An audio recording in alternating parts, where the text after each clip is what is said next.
Saludos, Dios les bendiga, les habla Cristian Vadillo. Continuamos la serie de El Espíritu Santo, Dios habitando en nosotros.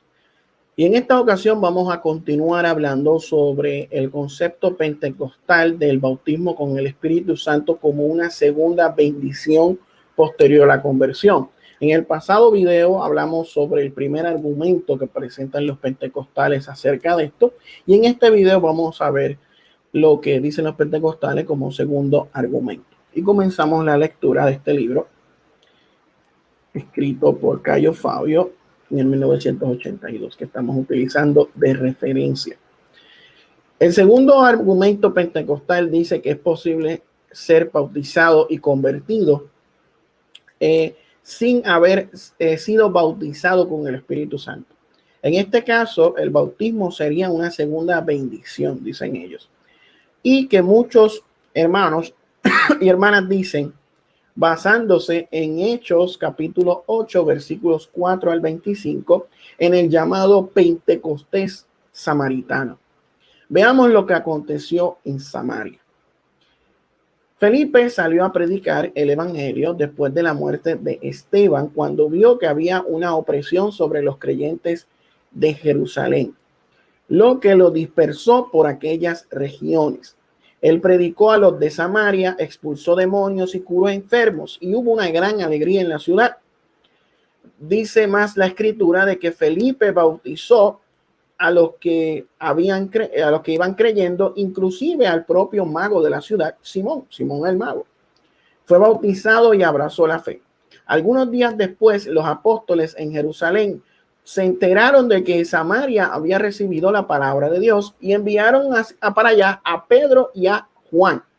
Cuando llegaron, ellos imponían las manos sobre los discípulos y ellos recibían el Espíritu Santo, porque el Espíritu no había descendido aún sobre ninguno de ellos. En este caso, por lo menos, aparentemente, los cristianos habrían sido bautizados con el Espíritu Santo como una segunda experiencia posterior a la conversión. ¿Cuál es la respuesta a esto? Bueno, según parece, había una necesidad de autenticidad apostólica en el caso de la obra misionera en Samaria que estaba llevando Felipe. Viendo que estas eran una de las primeras iniciativas de la iglesia fuera de Jerusalén, el viaje de Felipe, el viaje misionero de Felipe a Samaria fue la primera que la iglesia hizo fuera de Jerusalén. La iglesia que estaba enclausurada en Jerusalén y ahora estaba rodeada o limitada por la persecución para predicar la palabra,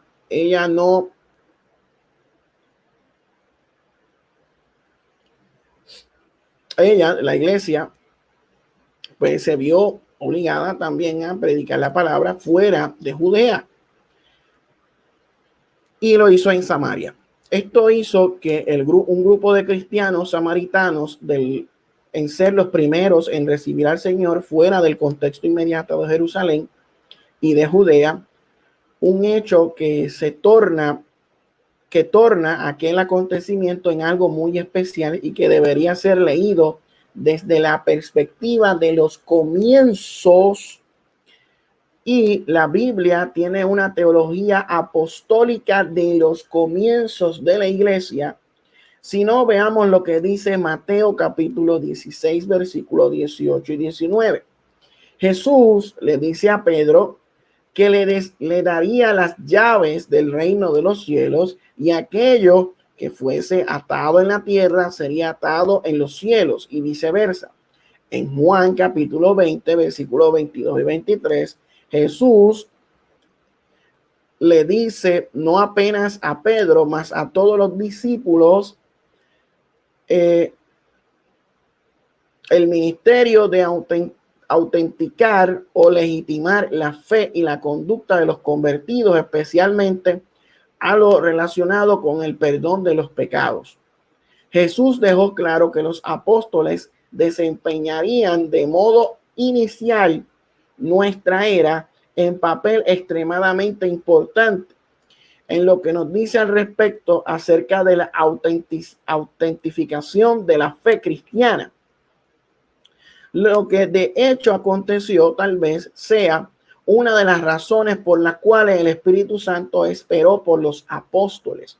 El Espíritu siempre da chance a la iglesia de ser su instrumento. Y solo cuando la iglesia se niega a ser el vehículo de Dios o titubea al punto de amenazar a trazar el calendario divino, él obra sin o fuera de ella. Como en la casa de Cornelio, donde el Espíritu Santo se anticipó a Pedro a fin de eliminarle las dudas en el corazón.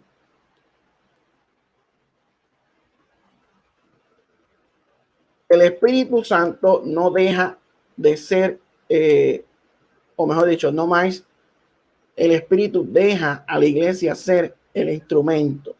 Ahora, en los días de los apóstoles, tal abertura del reino era primordialmente función de ellos. Otra posible razón de que el Espíritu Santo haya esperado a Pedro y Juan a fin de derramar sobre los cristianos samaritanos el Espíritu Santo era la necesidad de romper el bloqueo entre estos y los judíos. En Juan capítulo 4, versículo 9, leemos que los judíos y los samaritanos tenían problemas serios. El evangelio, sobre todo, evangelio de reconciliación, como nos dice Romanos capítulo 2, 11 al 22, y por eso la iglesia fue a evangelizar a Samaria. Tal cuestión no debe ser encarada como siendo de menos importancia. Esto porque raya en que los judíos y los samaritanos se manifestaban entre los propios apóstoles. Y lo podemos ver en Juan 4:27, donde se ve que de hecho Jesús estaba conversando con una mujer samaritana y causó en ellos admiración, prueba de su prejuicio en relación a los samaritanos. También era necesario romper las barreras entre el apóstol Juan y ellos. Para mí, esta es una de las razones por las cuales Juan fue también a predicar a Samaria con Pedro, a fin de orar por aquellos hermanos.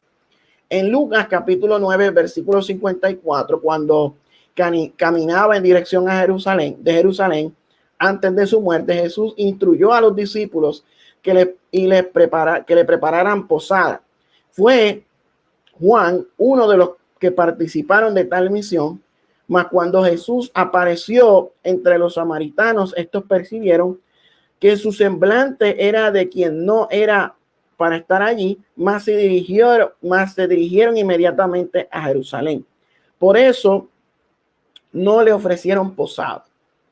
Dice Lucas que Juan se molestó y llamó a Jesús y le dijo: Señor, ¿quieres que hagamos descender fuego de los cielos sobre los samaritanos? Jesús le respondió: ¿no saben ustedes que el Espíritu Santo sao, no sé la traducción en español, no tengo que buscarlo, le recrimina? Y no vine a destruir la alma de los hombres, sino a salvarla. Era preciso cambiar aquella situación. ¿Acaso serían Pedro o Juan diferentes de nosotros? A menos de un año, Juan odiaría a aquella gente y estaba ahora sintiendo la necesidad de confrontarse para bendecirlos. Antes de aquella bendición precisaría haber una reconciliación, un perdón mutuo. Sin reconciliación nunca habría un genuino derramamiento del Espíritu Santo. En este caso, en Samaria, al derramarse el Espíritu Santo, no era una segunda bendición, sino la primera. En Hechos 8, 15 al 17 nos dice que el Espíritu Santo no había sido dado a ninguno de ellos. Por lo tanto, lo que aconteció no fue una segunda bendición en sí, sino la primera. Allí no existía ningún cristiano. Romanos 8:9 dice: Si alguien no tiene el Espíritu de Cristo, ese tal no es de él. La Biblia deja claro que el Espíritu no había caído sobre ninguno de ellos. Conversión alguna aconteció allí, apenas excitación, frenesí de milagro, cura divina u otras cosas. El crédito que hasta entonces había sido dado a la palabra de Dios se buscaba más a través de las señales presenciadas que de la palabra oída. En Hechos capítulo 8, versículos 6 al 8, tomamos conocimiento de que las curas, los milagros y la expulsión de demonios habían sido testificadas. Por eso Simón el mago en la ciudad pensó, descubrí un poder mayor de que el mío. Quiero abrazar esta fe. Qué cosa extraordinaria. La prueba de que la fe de aquellos hombres no estaba firmada en el arrepentimiento y en la palabra de Dios, más apenas en el delirio de los milagros y la cualidad de fe que el propio Simón manifestó. En el versículo 12 y 13 vemos que él abrazó la fe. Y en el versículo 18 y 19, él propone algo muy excéntrico a Pedro y a Juan. Al percibir que ambos apóstoles, al imponer las manos a las personas, estos recibían el Espíritu Santo, él decía, ¿qué misterio es este? Y los llamó aparte y les dijo que les ofrecía dinero, pretendía comprar el poder del Espíritu Santo, y Pedro lo censuró. Sea tu dinero contigo para perdición. ¿Sabe? Lo maldijo.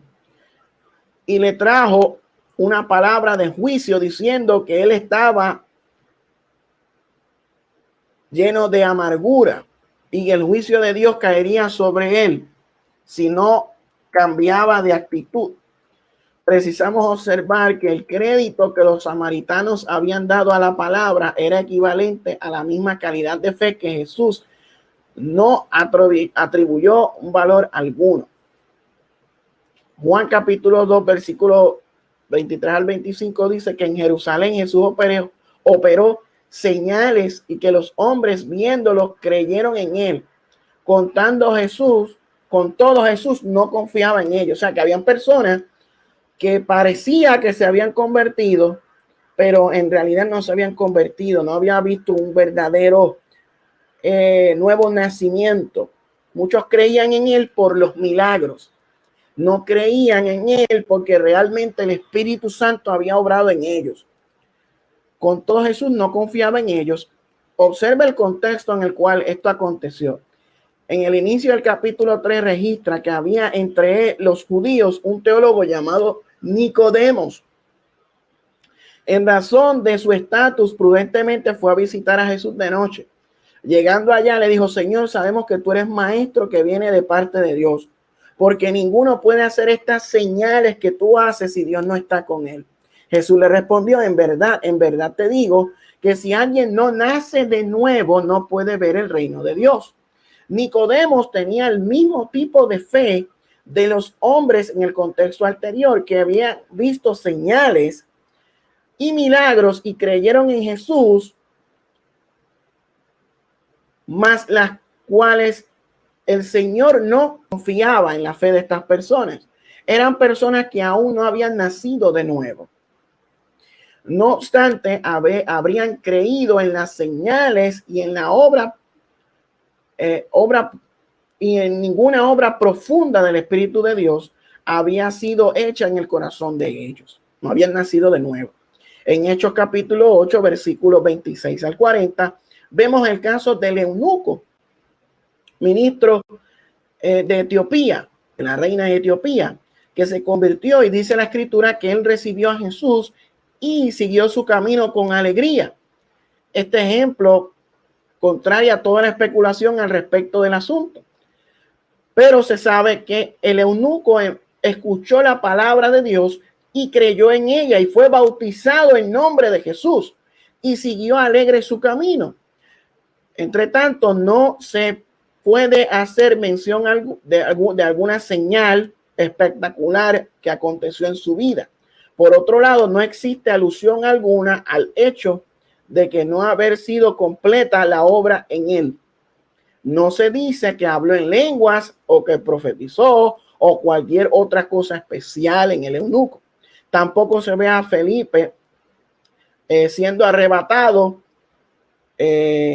para Azoto y diciendo qué pena, aquel pobre hombre fue para Etiopía sin haber sido bautizado con el Espíritu Santo. No, no se hace mención ninguna. O sea, aquella persona fue bautizada con el Espíritu Santo porque escuchó la palabra de Dios y creyó en ella y fue bautizado. O sea, que hubo una obra completa en el caso del eunuco. ¿Alguna cosa le faltó? Ninguna. Él no recibió la segunda bendición. Él creyó en Cristo y el Espíritu Santo lo bautizó. Mas Lucas, el escritor de Hechos, no pensaba así. Por el contrario, cuenta que el eunuco siguió lleno de júbilo su camino hacia Etiopía. Y fue solo, estaba completa la obra en la vida de aquel hombre que fue ministrado por la palabra de Dios. Y ahora crecía en el Señor. O sea que aquí acabamos de responder al segundo argumento que hacen los pentecostales al respecto del bautismo con el Espíritu Santo como una segunda bendición.